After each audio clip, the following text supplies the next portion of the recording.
He'd punished his mind and body. That had almost killed him. Now, he knew what he must do. To find the answer to his questions, he would look within and trust himself.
Bodh Gaya is a small town in northeastern India.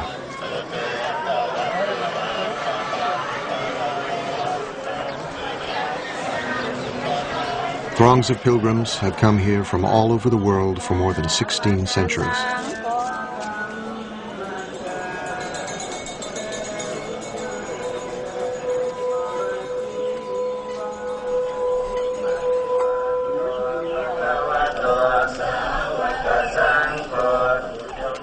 For Buddhists, there are hundreds of holy places, but none more sacred than this one. Bodh Gaya is the sacred point from which the Buddhist faith radiates.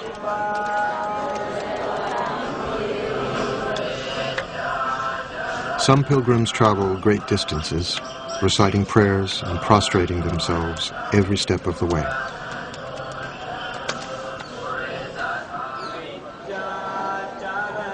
It is their Mecca and Jerusalem.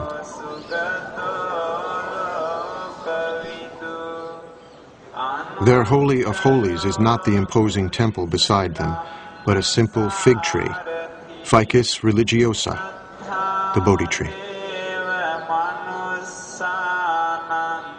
The tree, it is said, is descended from the Buddha's tongue.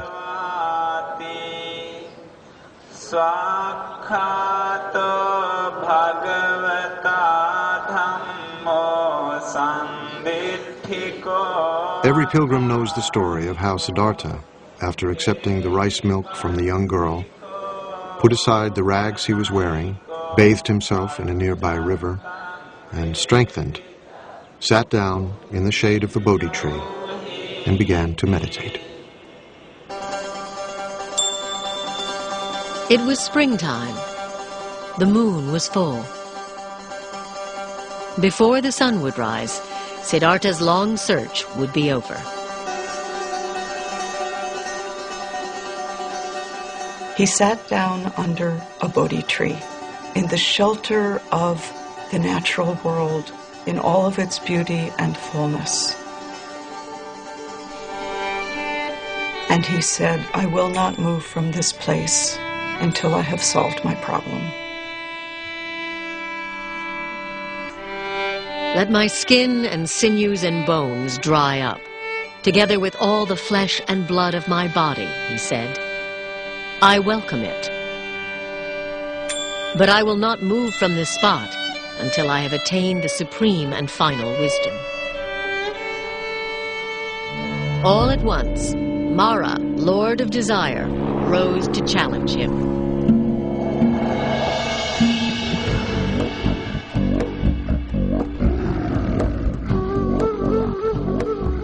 With an army of demons, he attacked.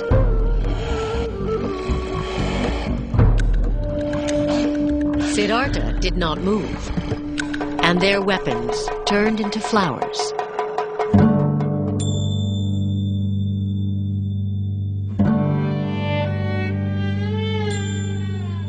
Mara is the ruler of this realm of desire, this world that we all live in.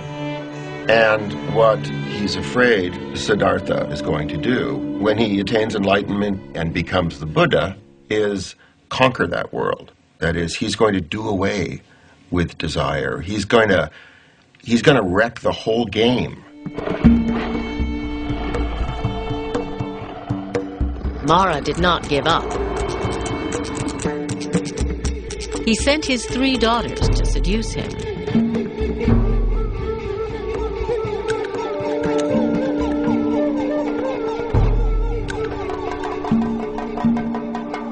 Siddhartha remained still. When he faces Mara, he faces himself and his own destructive capacity. But he's not the warrior trying to do battle with those qualities. He's discovered his own capacity for equanimity. He has become like, the top of the great Himalayan mountains, The weather is passing over him, storms are raging around him, and he sits like the top of the mountain, impassive, not in a trance state, totally aware of everything. So he frustrates Mara. Siddhartha resisted every temptation Mara could devise. The Lord of Desire had one final test.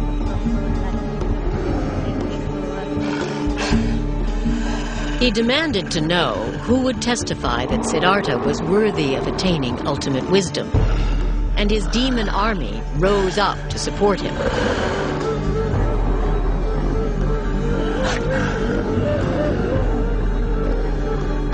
Siddhartha said nothing.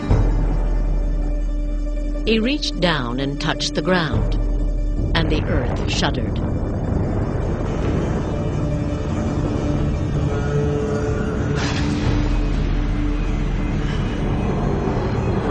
Mara's demons fled.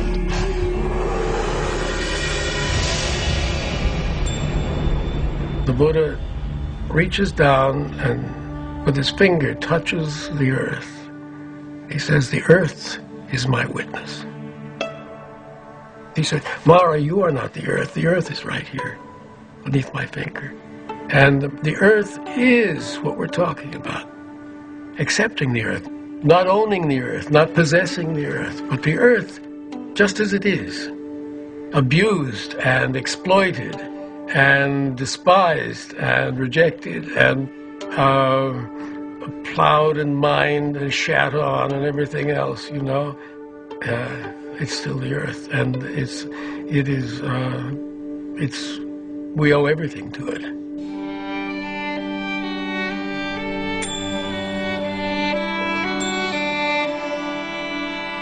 Siddhartha meditated throughout the night, and all his former lives passed before him.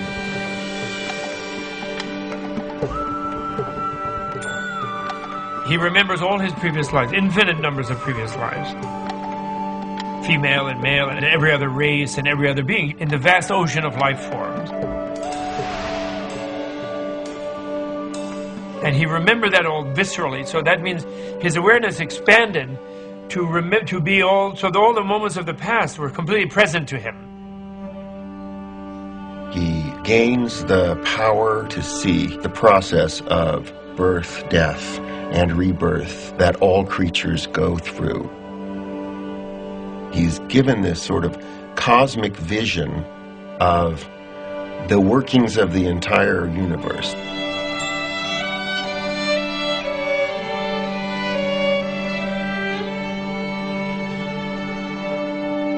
As the morning star appeared, he roared like a lion.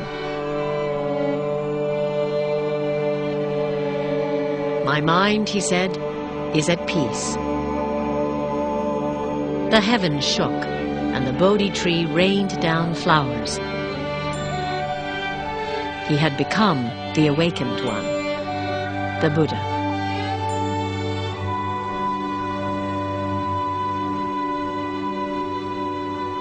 Something new opens up for him, which he calls nirvana, or which he calls awakening.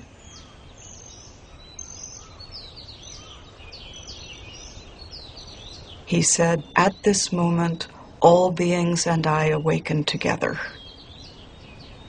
So it was not just him, it was all the universe. He touched the earth, as earth is my witness. Seeing this morning star, all things and I awaken together. It's not like entering a new state, it's uncovering or surrendering to the reality that has always been there. He realized he'd always been in nirvana, that nirvana was always the case. Your reality itself is nirvana. It's the unreality, it's your ignorance that makes you think you're this self-centered, separate being trying to fight off an overwhelming universe and failing. You are that universe. You're already enlightened. He's saying the capacity for enlightenment, that your awakeness already exists within you.